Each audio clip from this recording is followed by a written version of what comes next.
तँ हिजो र छक्क कति दिन लुकेर हिँड्लास् खाते दमै। तँलाई भेटेको दिनमा हेर्न, तँलाई यति उ गर्छु कि तेरो यति बिजेत गर्छु कि त खाते कुकुर दमाईलाई।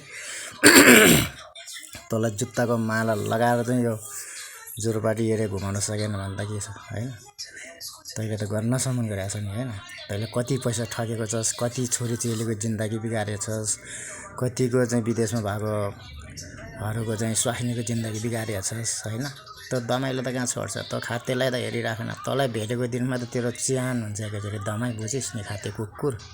तैँले के सोचेको थियो? हिजोको दिनमा त माया दिदी र पूजा बहिनी भनेको एउटै आमाले जन्माएको दिदी बहिनी जस्तै होस्। म त्यस्तो नराम्रो काम गरेको छैन, मैले केही त्यस्तो गरेको छैन भनेको थिएँ छैन खाते दमाई कुकुर। अहिले तैँले बेहोरा आफ्नो औकात आफ्नो जात त देखाएछ नि होइन कुकुर दमाई। तँलाई भेटेको दिन हेर्न, तँलाई खाल्डो खनेर तँलाई पुर्न सकेन भन्दा के अब। तँलाई भेटोस् मात्रै कुकुर खाते, तँलाई जुत्ताको माला लगाएर घुमाउँछु बौद्ध जोरपाटी हेरे।